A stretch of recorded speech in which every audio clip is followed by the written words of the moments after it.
you're deep into the material, so to speak. And it's meaningful. It's directly meaningful. Yes? So would this be a framework to explain why, say, novel music or stories or like an engrossing video game even would induce that kind of stress? It's like, sure. You know it's another world, so you're safe, but also it's like an unfolding experience within. It's both of those at the same time, because it's you don't want to play a video game where there are no rules. Yeah. And you don't want to play a video game where the rules transform so rapidly and erratically that there's no way you can model them. You want to play a video game where you can suspend disbelief. You know, there's some play with the axioms, so maybe there's some things about the modeled reality that aren't exactly like real reality.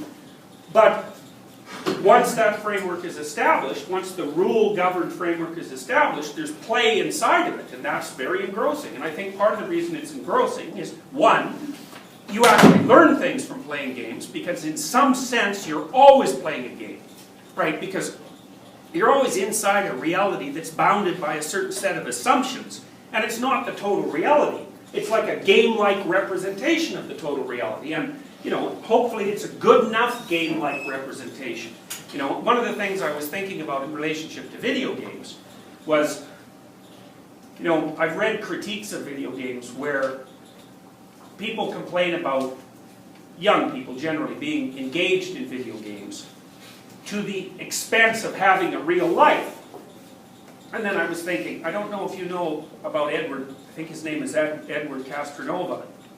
Now he's an economist who studied video games.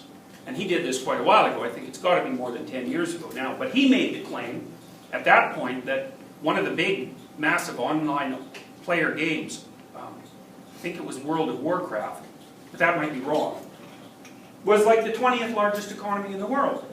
Really, not in any fake way, partly because you could sell artifacts that you were producing on eBay, for example, but also partly because people traded within it. And like there was no reason to assume that the additional level of abstraction that that video game represented was necessarily any more abstract than what we were already doing in economies. So then you could ask yourself, for example, think about this. Is it more real to lead a band of adventurers through a complex mythological reality in an online game, or to work at McDonald's? Now you'd say, well, to work at McDonald's because that's real, but let's think about that for a minute. So exactly why is it real? I mean, first of all,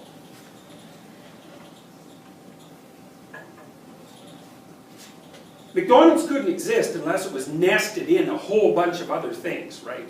So it has to be nested in a functional capitalist economy, and that has to be nested inside a functional political system, and then there's all sorts of other preconditions in terms of material supply and so forth that have to be in place before you're able to work there and receive tokens for your labor. Okay, so the same thing applies to the video game. And you might say, well, how do you determine which of those is real? And I would say, well, maybe one of the ways of determining whether a game is real is to what degree do you practice a wide range of the subsets of skills that would be transferable to other games while you're playing that game. And I think you could make a case that if you're playing a very complex video game, that the activities that you're engaging in, which involve leadership and cooperation and communication and problem solving, are actually a more comprehensive subset of the skills that you would have to develop to work in the world as a complex place than what you would pick up at McDonald's. Now, you know, obviously you can argue about that, but it's not self-evident. So, and I think that's Horace, that noticing, that's the I. It's not thinking, because it's not the framing process. It's something outside of that. It's something that's watching. And I think if you notice, you'll see, if you go through your week, you'll notice, because you have to sort of stand outside yourself and think, aha, I was really into that. I was pulled right inside it. And then you see phenomena that occur along with that, which Csikszentmihalyi has detailed reasonably in his work on flow. You don't notice the passing of time. You're not self-conscious. And the activity is sustaining, you experience it as sustaining, even though it might be difficult. You know, so it's not a matter of just taking the easy way out and doing something fun. It's not that at all. Though it can be that. It's often you feel that way when you're doing something that's exceptionally challenging and difficult. And usually I think it's those things that are, they're real in relationship to your goal hierarchy. You know, so they're moving you forward in the way that you've determined that moving forward is appropriate, insofar as you've sorted that out. So, you know, A implies B, and B implies C, and C implies D, and so forth, and you've sorted that all out. You know, so maybe you're working on an essay in a class that you find meaningful because you want to derive something useful from your education so that you're a good citizen, so that you can live a proper life, you know. And so the chaining of all those things makes the local activity quite richly meaningful because it's properly contextualized. But then there's the other element, which is when you're pushing yourself beyond that, not only do you experience the meaning of what you're doing in relationship to your goal hierarchy, you also transcend the goal hierarchy at the same time, so that while you're working towards realizing it, you're also working towards transforming it and improving it, all at the same time. And I think that you're set up to experience that as the highest form of being.